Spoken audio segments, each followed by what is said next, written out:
उत्तराखंड सरकार ने एक ऐतिहासिक कदम उठाया है, जिसको देखकर एक बात साफ है। शिक्षा के मायने अब सिर्फ किताबों तक नहीं बल्कि देश की वीरता और पराक्रम तक सीमित हो गए हैं। नमस्कार, मैं आपके साथ अब्दुल नबी हसन और आप उत्तराखंड के सवाल देखना शुरू कर चुके हैं। उत्तराखंड के सवाल में आज दरअसल सवाल मदरसों में ऑपरेशन सिंदूर की विजय गाथा से जुड़ा हुआ है। राज्य के मदरसों में ऑपरेशन सिंदूर की अब विजय गाथा पढ़ाई जाएगी। ऑपरेशन में जिसमें भारतीय सेना ने पाकिस्तान को उसकी औकात दिखाते हुए अद्वितीय शौर्य का परिचय दिया। सवाल यह है कि क्या ये एक बदलाव है, ये एक संकेत है, समाज का चेहरा बदलने की तैयारी हो रही है? देखना ये दिलचस्प होगा। इसी पर एक रिपोर्ट हमने तैयार की है। रिपोर्ट देखिए, उसके बाद हमारे खास मेहमान जुड़ेंगे, मेहमानों से तारुफ कराएंगे, डिबेट की शुरुआत करेंगे।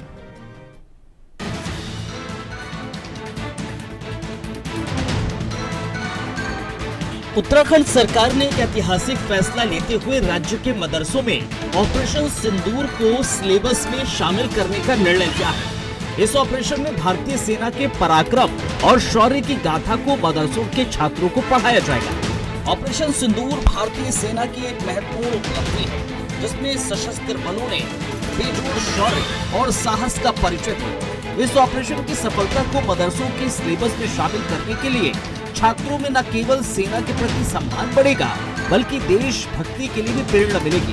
उत्तराखंड में 451 पंजीकृत मदरसे हैं, जिनमें करीब 50,000 छात्र पढ़ते हैं। इस फैसले से इन सभी छात्रों को ऑपरेशन सिंदूर की जानकारी मिलेगी और वो सेना के प्रति सम्मान और देशभक्ति की भावना से ओतप्रोत होंगे। मुफ्ती शमून कासमी ने केंद्रीय रक्षा मंत्री राजनाथ सिंह से मुलाकात के बाद इस फैसले की जानकारी दी। उन्होंने बताया, प्रतिनिधिमंडल ने भारतीय सेनाओं के ऑपरेशन सिंदूर की सफलता को लेकर उन्हें बधाई दी।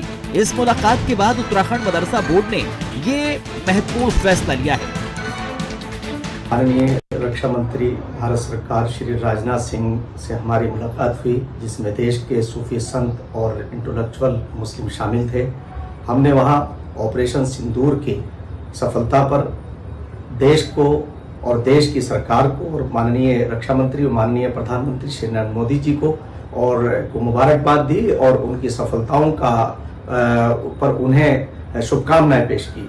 और हम अगला जो हमारा कदम है वो ये है कि हम उत्तराखंड राज्य के अंदर, जैसा कि हम बहुत सफल तरीके से हम अपने मदरसों को मुख्य धारा से मेन स्ट्रीम से जोड़ रहे हैं, जिसे 60 साल में कांग्रेस ने अपने कार्यकाल के अंदर मेन स्ट्रीम से दूर किया था। हम माननीय मुख्यमंत्री श्री पुष्कर सिंह धामी जी के मार्गदर्शन में, उनके नेतृत्व के अंदर हम ये कोशिश करेंगे कि हम मदरसों के अंदर सफल ऑपरेशन सिंदूर को की गाथा को हम शामिल करेंगे। वहीं कांग्रेस की तरफ से भी सरकार के इस निर्णय की तारीफ हो रही है। कहा जा रहा है, अगर सरकार इस निर्णय को धरातल पर उतार पाती तो मदरसों में ऑपरेशन सिंदूर की गाथा को पढ़ाया जाता है तो उससे मुस्लिम समुदाय के लोगों को लाभ मिलेगा। नहीं, बहुत अच्छी बात है। जो भी हिंदुस्तान का बच्चा है, जो भी विद्यार्थी है, उसको पता होना चाहिए हमारे ऊपर कब कब किस देश ने आक्रमण किया, हमारे दुश्मन देश कौन कौन से हैं और हमने कैसे उनका पलटवार किया। ये सब तो उनके अपब्रिंगिंग का हिस्सा होना ही चाहिए। और मैं स्वागत करती हूँ यदि ऑपरेशन सिंदूर को उस सिलेबस में शामिल किया जाता है तो कहीं ना कहीं बच्चों के जो मेंटालिटी है, उनकी पर्सनैलिटी है, उसको कहीं ना कहीं ब्रॉडर होराइजन मिलेगा। राज्य सरकार के इस फैसले की तारीफ उत्तराखंड वक्फ बोर्ड भी कर रहा है। उत्तराखंड वक्फ बोर्ड के अध्यक्ष शादाब शम्स की माने तो ये तन समर्पित, मन समर्पित, इस देश के लिए ये जान समर्पित होना चाहिए। हुब्बुल वतनी निफ्सुल ईमान, वतन से मोहब्बत ईमान का एक बड़ा हिस्सा है, उसको ये पता होना चाहिए। तो उसको उसी तरह से उसको उसकी अपब्रिंगिंग करने की आवश्यकता है। और हमारा मानना है कि ये देवभूमि उत्तराखंड है, इसका जो देवत्व है वो भी बचा रहे और जो मदरसे हैं, जो जहाँ गरीब मुसलमान बच्चे पढ़ते हैं, उनको भी सही दिशा दी जा सके। मदरसा एक अरबी का शब्द है जिसका हिंदी अनुवाद विद्यालय होता है, इंग्लिश में स्कूल कहते हैं। इसलिए हमने अपने तमाम मदरसों का नाम डॉक्टर APJ अब्दुल कलाम साहब के नाम पे रखा है कि मेरा बच्चा पढ़ लिख कर डॉक्टर APJ अब्दुल कलाम के रास्ते पर चले और ये कहे तन समर्पित, मन समर्पित और ये जीवन समर्पित। वो देश के लिए जिए, देश के लिए मरे, इस तिरंगे की आन बान शान के लिए वो अपना सर्वोच्च न्यौछावर करने के लिए तैयार है। राज्य सरकार के इस निर्णय को स्वयं उत्तराखंड मदरसा बोर्ड बता रहा है। मदरसा बोर्ड कहता है, कि नए पाठ्यक्रम में ऑपरेशन सिंदूर का एक चैप्टर शामिल होगा, क्योंकि उत्तराखंड सैनिकों की भूमि है और उस फैसले से छात्रों को सेना के पराक्रम की जानकारी मिलेगी, जो राज्य हित और देश हित में है। देहरादून से अभय कैंतुरा की रिपोर्ट। जाहिर है मदरसों में अब ऑपरेशन सिंदूर का विजय गाथा पढ़ाई जाएगी, अच्छा कदम माना जा सकता है। हमारे साथ खास मेहमान जुड़ रहे हैं, तारुफ करा देते हैं। कुंवर जपेंद्र सिंह साहब हैं हमारे साथ, भारतीय जनता पार्टी के प्रदेश प्रवक्ता हैं। बहुत धन्यवाद, बहुत शुक्रिया आपका कुंवर जपेंद्र सिंह साहब। और विजयपाल सिंह रावत साहब हैं कांग्रेस का पक्ष रखने के लिए हमारे साथ, बहुत बहुत धन्यवाद विजयपाल सिंह रावत साहब आपका भी। कुंवर साहब आपके पास आ रहा हूं और जरा बताइए कि मदरसों में जाहिर तौर पर हमने ये देखा कि मदरसों में इस समय उत्तराखंड के भीतर जो अवैध मदरसे उन पर तो लगाम कसी जा रही है, जो वैध मदरसे हैं उनको किस तरह से मॉडलाइज करना है और वहां पर तकनीक की व्यवस्था कैसी हो, उस लिहाज से भी कार्य लगातार किए जा रहे हैं।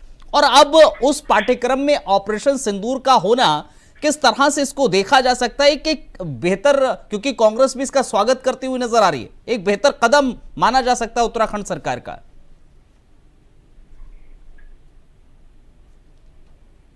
जपेंद्र सिंह साहब आवाज आपको मिल रही है क्या?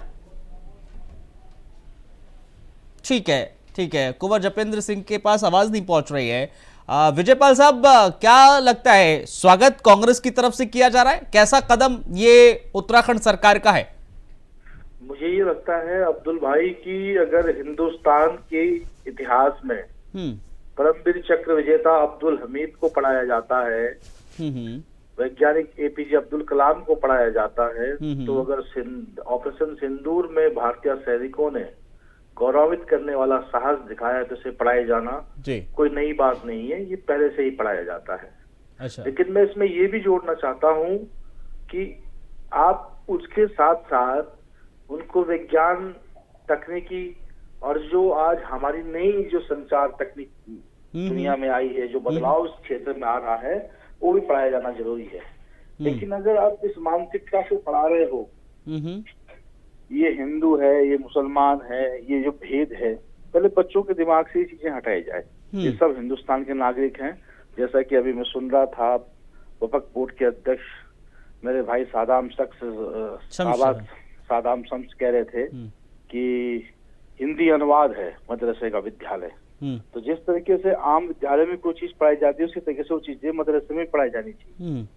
तो मदरसे की शिक्षा ऐसी ना हो जिसका एक हवा बना हुआ है, हर चीज पढ़ाई जानी चाहिए। अगर तो रावत साहब, आप ये कहना चाह रहे हैं कि मदरसे में ठीक है आप ऑपरेशन सिंदूर पढ़ाइए और वो पहले से ही पढ़ाया जा रहा है, जो विजय गाथा हिंदुस्तान की रही हैं वो तो ऑलरेडी पाठ्यक्रम में है ही हर कहीं विद्यालयों में, लेकिन मदरसे में इसको इंक्लूड करना और इसके अलावा और भी तकनीक के क्षेत्र में भी मदरसों को और ज्यादा परिपक्व करना होगा, आप ये कहना चाह रहे हैं? मैं वो भी कहना चाह रहा हूँ, लेकिन मैं ये भी कहना चाह रहा हूँ कि ऑपरेशन सिंदूर में जो असली नायक हैं वो सोफिया कुरैशी है, कर्नल सोफिया कुरैशी। उन बच्चों को ये भी पता चले कि कल हमें देश की सोफिया कुरैशी जैसे बालिकाओं को बनना है, अब्दुल हमीद जैसे फौजियों को मुस्लिम समाज से बनना है, साइंटिस्ट में एपीजे अब्दुल कलाम जैसे बनना है। लेकिन ऑपरेशन सिंदूर के नाम पे अगर आप प्रधानमंत्री की गौरव गाथा को सुनाने जा रहे हैं, जैसे पहले ये सुनाया गया कि बाल नरेंद्र कथा भी सुनाई गई थी स्कूलों में कि उन्होंने छोटों में मगरमच्छ पकड़ लिया था। अगर किसी पॉलिटिकल पार्टी का या पॉलिटिकल पार्टी के नेता का प्रोपेगेंडा आप सेट करना चाह रहे हैं तो ये ठीक नहीं है। नहीं, अभी तो खैर ये क्लियर भी नहीं है कि पाठ्यक्रम में क्या क्या बताया जाएगा, क्या क्या होगा, अभी इसका कोई निर्णय नहीं लिया गया। अभी तो मीटिंग हुई थी मुफ्ती साहब की और उस मीटिंग के बाद ये निर्णय लिया गया। लेकिन ये पॉइंट आप जो रावत साहब उठा रहे हैं, ये जाहिर तौर पर वैलिड पॉइंट है कि जो पाठ्यक्रम होगा ऑपरेशन सिंदूर का, उस पाठ्यक्रम में क्या होगा, क्या केंद्र सरकार की रणनीति होगी, क्या जो हमारी सेना है उसने किस तरह से कार्य किया है वो होगा, या फिर सेना में जो किरदार निभाया गया है अहम, आपने सूफिया कुरैशी का जिक्र करा, वोमिका का जिक्र करें या फिर तमाम लोगों का जिक्र करें, उनको बताया जाएगा। ये एक अहम पॉइंट रहने वाला है रावत साहब। जी बिल्कुल रहने वाला है। और मैं तो ये भी कहना चाहूंगा कि बिहार के स्कूलों में जिस तरह बच्चों के वीडियो वायरल हो रहे हैं, उनके बस्तों में सरकारों के प्रतिनिधियों के फोटो हैं, और जिस तरह से आज तिरंगा यात्रा निकाली जा रही है और वहां पे प्रधानमंत्री का फोटो आपने फौजी के ड्रेस में कट आउट करके लगा रखा है, ये ठीक नहीं है, ये परंपरा ठीक नहीं है। ऑपरेशन सिंदूर पूरी तरीके से भारतीय सेना की गौरव गाथा है, और इसमें जो शामिल हमारे फौजी सिपाही हैं, चाहे वो कर्नल सोफिया कुरैशी हो, ठीक है ना रावत साहब, अगर भूमिका हो, चाहे कोई दूसरे शहीद हमारे फौजी हो, उनकी गाथा सुनाई जाएगी। कितनी नहीं तो गाथा तो ऑपरेशन सिंदूर की होगी ना, उसमें अगर केंद्र का किरदार भी अगर बताया जाता है, नरेंद्र मोदी की रणनीति को बताया जाता है, उसमें भी गलत क्या होगा? कांग्रेस तो स्वागत कर रही है ना। देखिए, प्रधानमंत्री की रणनीति हो या हमारे काबिल विदेश सचिव की रणनीति हो, वो तो इतिहास के पन्नों में लिखा जाएगा। कारगिल का वॉर भी लिखा गया था, 71 की लड़ाई को भी लिखा गया था, 62 को भी पढ़ाया गया है, 1947 में जो कबीलाई हमला हुआ था कश्मीर में, उससे किस तरह हमारे जाबाज सिपाही लड़ा था, वो सब तो इतिहास का हिस्सा होगा। उसमें क्या आपकी विदेश नीति रही, क्या आपकी स्ट्रेटेजी रही, क्या संतुलन विदेश के अन्य देशों के साथ आपका रहा, अमेरिका का रोल क्या रहा, चाइना का क्या रहा, रसिया का क्या रहा, वो सारी बातें आएगी। और नेता प्रतिपक्ष राहुल गांधी ने जो सवाल पूछा है कि हमने कितने विमान खोए हैं, कितने पायलट खोए हैं, कितनी सिपाही खोए हैं, ये सारी डिटेल भी आएगी, वो हिस्ट्री का एक हिस्सा है। लेकिन जहां तक पाठ्यक्रम में शामिल करने वाली बात है, परमवीर चक्र विजेताओं की एक सीरीज हमने पाठ्यक्रमों में साबित की थी। मैंने अब्दुल हमीद का जिक्र किया, मैं छोटा था, मैं पढ़ता था किस तरह से एक जीप की टैंक से उन्होंने दुश्मन के तमाम टैंकों को उन्होंने क्षतिग्रस्त कर दिया था। तो पहले तो ये भी तय होगा कि किन किन सिपाहियों को इसमें कौन कौन से चक्र प्राप्त होते हैं, किसने किस तरह की वीर गाथा से ये युद्ध लड़ा। और ये युद्ध जमीन से ज्यादा मैं समझता हूँ कि एक टेक्निकल स्ट्रेटेजी का था, क्योंकि अब उस तरह का युद्ध नहीं रहा, बहुत उन्नत किस्मों का युद्ध आ चुका है, रॉकेट लॉन्चर, ड्रोनों का ये युद्ध रहा है। तो ये अलग बहुत वैसा विषय है, लेकिन ठीक है, इसको पाठ्यक्रम में शामिल कर रहे हैं, ये अच्छी बात है। लेकिन ये सरकार कहीं इसके पीछे अपने प्रचार की मंशा में ना हो, जिस तरह से सरकार का पूरा एजेंडा 10 साल से दिख रहा है। नहीं तो ये अलग विषय ठीक है ना विजय सिंह रावत साहब, आपका पॉइंट वैलिड हो सकता है। हमारे साथ भारतीय जनता पार्टी से भी जुड़ेंगे और उनसे भी करेंगे अभी बातचीत, लेकिन तकनीकी खामी से भी हमारे साथ नहीं जुड़ पा रहे हैं। लेकिन रावत साहब, एक और तो ये विषय है ना कि अगर जिस बात का मैं जिक्र कर रहा था कि ऑपरेशन सिंदूर जब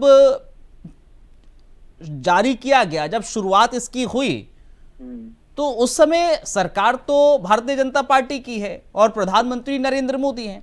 हमने जितने भी इतिहास में अगर हमने किसी भी तरह के वॉर को पढ़ा है इतिहास के पन्नों में, तो हमने उसमें यही तो देखा है कि हाँ, इनके कार्यकाल में, ये कार्यकाल में या फिर उस समय ये प्रधानमंत्री रहे हैं, तो वहां पर तो जिक्र होना लाजमी हो जाता है ना सर। देखिए, मैं बिल्कुल आपकी बात को मानता हूँ, राजनीतिक लेवल पे जो फैसले महत्वपूर्ण किए जाते हैं, वहां जरूर देश के जो अग्रिम लीडर होते हैं, नेता होते हैं, प्रधानमंत्री होते हैं, उनका नाम आता है। शिमला समझौता की बात आएगी तो इंदिरा गांधी का नाम आएगा।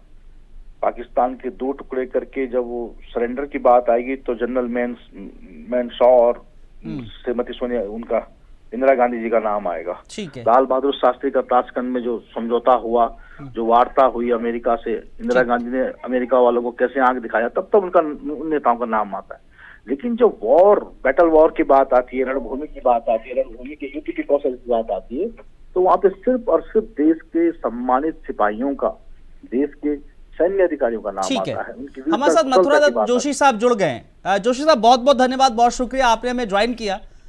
नमस्कार। नमस्कार, आपको आवाज प्रॉपर मिल रही है। जोशी साहब, देखिए, विजयपाल रावत साहब कह रहे हैं, देखिए हम तो बहुत स्वागत करते हैं, जाहिर तौर पर आपने इंट्रोड्यूस किया है चैप्टर 1 मदरसे के भीतर भी, बहुत अच्छी बात है, लेकिन उसमें शौर्य गाथा ही होना चाहिए, कहीं इसमें प्रधानमंत्री की गाथा ना हो जाए, ये कहा जा रहा है रावत साहब की ओर से। देखिए, कोई चीज अभी धरातल में आई नहीं है। उसके बारे में कुछ कहना, मैं समझता हूँ, जल्दीबाजी होगी। और जब सिंदूर चैप्टर पढ़ाया जाएगा तो उसमें निश्चित रूप से सेना के शौर्य की ही गाथा का वर्णन होगा।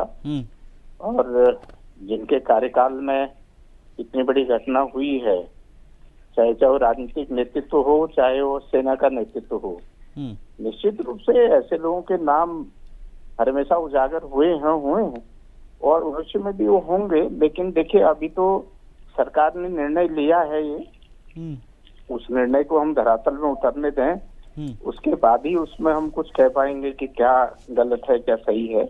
नहीं, निश्चित तौर पर निर्णय लिया गया है, और अगर निर्णय लिया गया है तो कुछ सोच समझ कर ही लिया गया होगा, ये भी बात है ना जोशी साहब।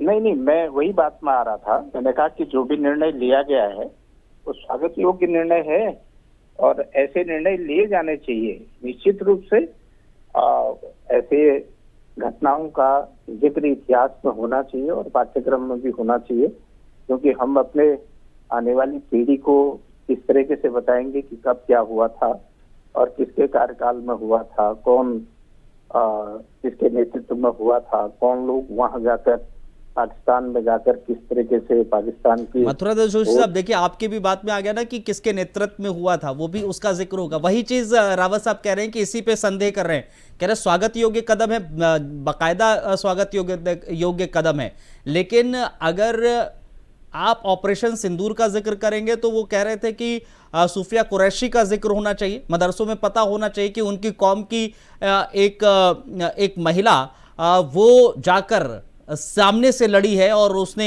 एक बहुत अहम किरदार ऑपरेशन सिंदूर में निभाया है। वो ये कह रहे थे रावत साहब कि ये पता होना चाहिए कहीं। मैं रावत साहब को बिल्कुल आश्वस्त करना चाहता हूं कि सही मन से और बिल्कुल पूरी संकल्प के साथ कहना चाहता हूं कि जो उसकी मन की मंशा है, निश्चित रूप से के उसी के अनुसार कार्रवाई होगी, उसी के अनुसार पाठ्यक्रम में। रावत जी क्या कहेंगे आप? जिनके भी वो नाम चाहेंगे, और देखिए विपक्ष को, हमने तो हर हमेशा विपक्ष को विश्वास में लेकर काम किया है और अभी भी तमाम देशों में विपक्षी सांसदों के नेतृत्व में या उनके प्रतिनिधित्व में तमाम जगह पर सांसद जा भी रहे हैं। ठीक है विजय रावत जी क्या कहेंगे आप? मथुरा दत्त जोशी जी को सुन रहे हैं आप?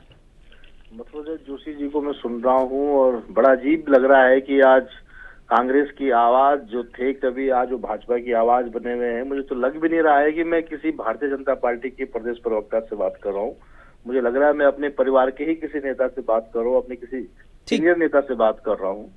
तो उन्होंने जो कुछ कहा, उन्होंने ठीक बात कही है कि वो कोशिश करेंगे, लेकिन उनकी ये दिली इच्छा भी होगी कि इस तरीके से चीजों को पढ़ाया जाए, लेकिन वो अभी भारतीय जनता पार्टी के जो असली उनका जो ढर्रा है उसको नहीं पहचानते हैं।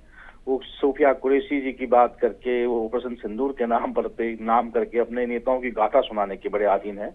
और मैं ये भी कहना चाहता हूँ कि देखिए, हमारे देश के अंदर आतंकवादी घटना और आतंकवादी घटनाओं का रिएक्शन और युद्ध बहुत अलग अलग चीजें होती है। कारगिल भी हुआ था, एक्ट ऑफ वॉर में उसको लिया गया, उसे एक वॉर की संज्ञा दी गई, लेकिन वो युद्ध नहीं था, वो भी एक आतंकवादी घटना पे हमारा प्रहार था। ऑपरेशन सिंदूर भी हमारा ऐसा है। दो सेनाएं खुल करके जब कई दिशाओं से मोर्चा खोलती तो उसे वॉर की पोजीशन आती है।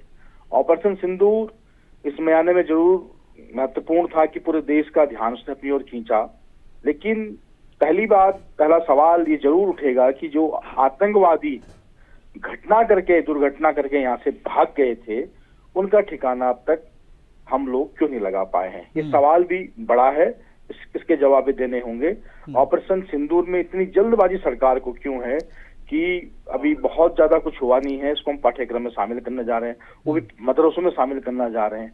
अभी से ही मतलब देश के अंदर हिंदू मुस्लिम का एजेंडा। एक सवाल है मथुरा दत्त जोशी साहब, क्या इसको मदरसों में ही शामिल करने का क्यों ये सोचा गया? एक ये सवाल जहन में आता है जोशी साहब। नहीं, ऐसा कहीं नहीं है, सारे पाठ्यक्रम में शामिल होगा। सरकार ने भी कहा कि हम सीबीएसई के पाठ्यक्रम में शामिल करेंगे, राज्य सरकारों ने, बहुत सी राज्य सरकारों ने भी कहा कि हम अपने पाठ्यक्रम में भी सम्मिलित करेंगे। मैं समझता हूँ ऐसी चीज में हम राजनीति कम करें और राजनीतिक बात कम करें तो वो अच्छा रहेगा, क्योंकि उसमें सुझाव दिए जा सकते हैं कि अगर सरकार की तरफ से कहीं पर कोई चूक हो रही हो तो उसमें सुधार के सुझाव हो सकते हैं, क्योंकि ये देश की सुरक्षा से जुड़ा हुआ मामला है, देश की अस्मिता से जुड़ा हुआ मामला है, देश की आन बान शान से जुड़ा हुआ मामला है। और निश्चित रूप से वो अगर एक ही जगह लागू नहीं होगा, वो सब जगह लागू होगा। और सरकार का जो निर्णय है निश्चित रूप से वो सराहनीय निर्णय है। नहीं, जाहिर है ये सराहनीय निर्णय है, इसमें कोई भी शक और शोभा नहीं है, कोई डाउट नहीं है सर।